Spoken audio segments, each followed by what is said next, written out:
तो प्यारे सहपाठियों, मित्रों, सभी को जय श्री राम। तो आज हम हिंदी के जो अपने वर्ण होते हैं उनके उच्चारण स्थानों को हम एक बहुत ही आसान ट्रिक के साथ जानेंगे, जिससे हम आसानी से उसको याद कर सकें। तो चलो हम आज शुरू करते हैं कि कैसे हम अपने उच्चारण स्थानों को बिना बोले सिर्फ ट्रिक से याद रखेंगे। हम ऐसे रट्टा नहीं मारना भी, बोल के देखेंगे भी कि ऐसे क्या ध्वनि कहाँ से बोला जा रहा है, क्या की क्या ध्वनि कहाँ से बोला जा रहा है। सिर्फ एक 2-3 लाइनें हैं और उन्हीं को मैं याद कराऊंगा, उन्हीं से हम वो करेंगे। हम कहाँ से शुरू करेंगे? जैसे हमारा साथ ही साथ हमारे स्वर भी इसमें काउंट हो जाएंगे और हमारे व्यंजन सब का उच्चारण स्थान होगा। उसके बाद कु, जो जैसे जैसे मैं लिखूंगा ना ऐसे ऐसे ही याद रखना है। कु से हमारा कवर्ग होगा, क ख घ, जो भी अपने पूरी उसके अक्षर होते हैं ना कवर्ग के, क ख घ घ अंग। और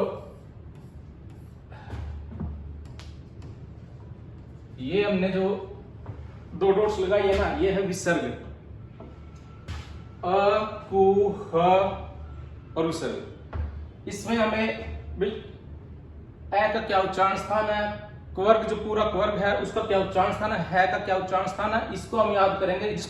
जिसको याद है वो बेशक देख ले ट्रिक से। या हमें सिर्फ क्या कंठ लेना, कंठ का क्या याद रखना है भाई, कवर्ग क्या कहाँ आ रहा है, कंठ में क्या है, कंठ में भी क्या है और इसमें भी क्या है, याद रखना। अ कु ह, ये 3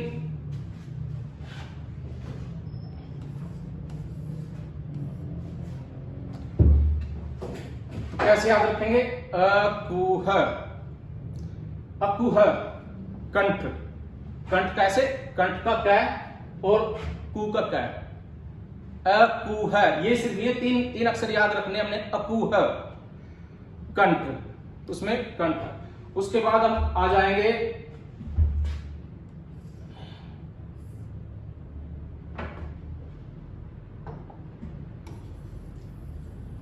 जो हमारे 3 स होते हैं, श श श, उनको कैसे याद रखेंगे, उसी से एक ट्रिक चलती है हमारी सारी। भाई देखो ये जो स हम लिखेंगे, ये वाला स है, इसमें देखो भाई हम इसको एक वो मान लेते हैं, अभी हमारी देसी भाषा में लगाओ भाई, ये हमारा एक सर्प हो गया, सर्प, सांप। इसका भी फना है, किसी स का फना नहीं होता, जो स वैसा दंत, जो स ये होता है मूर्धन्य स हमारा ये होता है, इसमें किसी का वो नहीं है। इसको हम याद रखेंगे फने से, भी फना है, फना सांप कहां चलता है, धरती पे तली में, तो हम इससे याद रखेंगे तालू। भाई सांप तली में चलता है और ये तालू उसमें आएगा। अब ये तो हमने याद कर लिया, अब ये तालू है, तो हमें आगे के वर्ण कैसे पता चलेंगे भी, इसके आगे क्या क्या वर्ण आएंगे। तो हम देखेंगे भी जैसे कुछ चीज है, जैसे किसी को हम ये सांप काट गया तो किसकी आवाज निकलेगी, इस ई से, ई। और जो काटे का मतलब काटना या कुछ चुभ होना, चुभ, जैसे चू।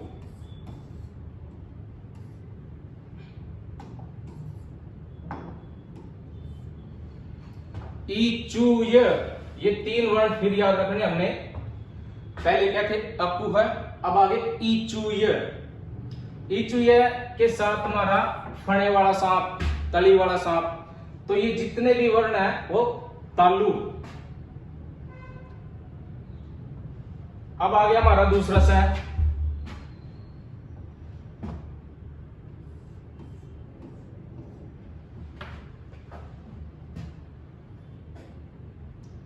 अब हम इसको कैसे याद रखेंगे? देखो इसको आम भाषा में बोलते हैं पेट पटा स। भाई पेट पट गया, पेट पट गया मतलब मर गया, मुर्दा हो गया।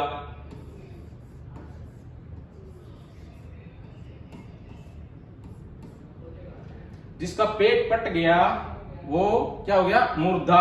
और मुर्दा मतलब हमारी देसी हरियाणवी भाषा में बोल गए, इसकी तो टै बोलगी। टै से हम याद रखेंगे तो वर्ग हमारा सारा।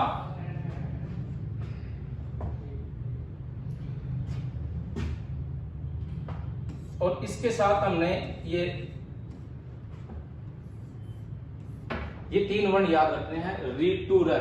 देखो ट्रिक से हमने सिर्फ से हमने मुर्दा बनाया, मुर्दा मतलब टाइम याद रखना। ये चीजें इसके साथ याद रखनी है भी, री टू र, अपू है, इचू य, री टू र।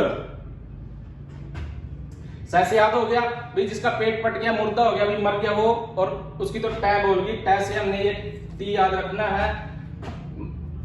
जो तालू वाला है भाई, गली में सांप चलता है, सांप अगर काटेगा चुभ जाएगा, मतलब वो ई की इसकी आवाज आएगी, ई और स, और यह हमने इसके साथ में ये रखना है अभी। हाँ, इचू या, ये 3 वर्ण याद रखने। उसके बाद हमारा आता है थर्ड वाला, ये वाला स। इसको हम ध्यान से देखेंगे भी, इसको दंते स बोलते हैं। दंते स कैसे बोलते हैं अभी, ये जब ऐसा ये हाथी के दांत जैसा स होता है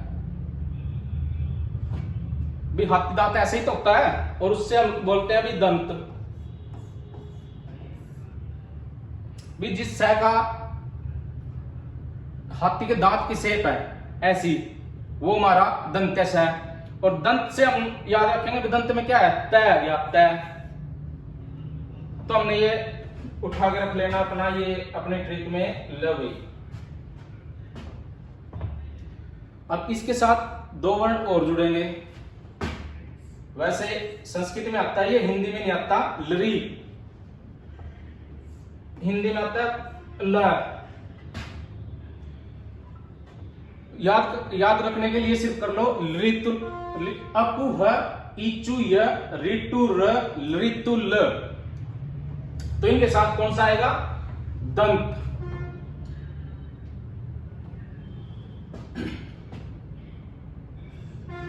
अब हमारा बच गया प, फ, भ, ब। ये तो सबको आसान होता है भी, ओष्ठ होता है इसका, इसमें कोई ज्यादा ट्रिक की जरूरत नहीं होती है।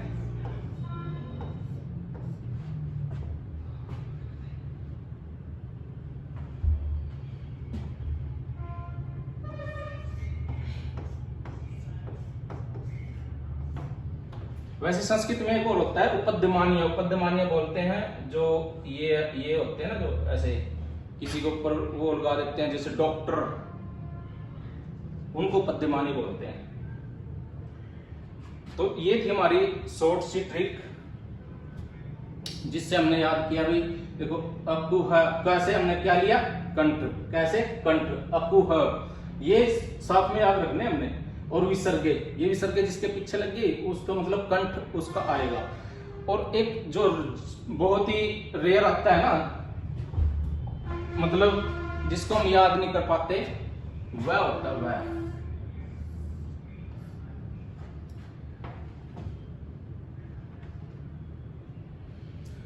वह क्या बनता है, ऊ और ऐसे। हम आमतौर पे देखते हैं भी, ऊ तो ओष्ठ हो गया और अ हमारा कंठ हो गया, अभी कंठोष्ठ हो जाएगा, पर नहीं, इसका होता है दंतोष्ठ। सिर्फ यही चीज होती है वर्णमाला में जो याद रखने की है, बाकी सब हमारा उसी से बनता है। अब आगे ए कैसे बन गया, अ प्लस ई से। ए का क्या है, हमने याद किया था अकु है, कंठ।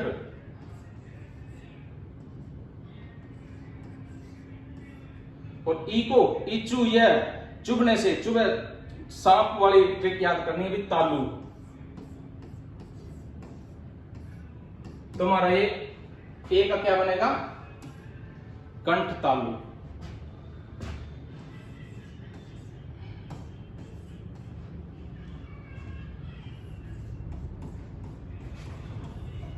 ओ कैसे बनता है, ओ अ उ, ए उ।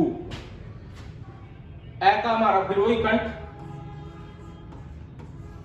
और उ हमारा ओष्ठ, ऊपू, ऊपू। ऊपर याद रखना है, उपै पै पै पै पै ओष्ठ ओष्ठ। ये हमारा कंठोष्ठ हो गया।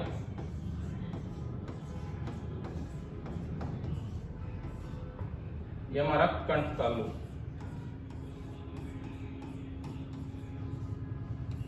इसको तलव्य भी बोलते हैं, तालु भी बोलते हैं। तो ये थी हमारी सारी वर्ण की उच्चारण स्थान की एक ट्रिक के माध्यम से देसी भाषा में। भाई जिसको नहीं याद होते भाई क्या है वो, कई बच्चे होते हैं अभी मेरे जैसे मूड दिमाग के, भाई नहीं याद होते तो ऐसे याद करते हैं हम उसको।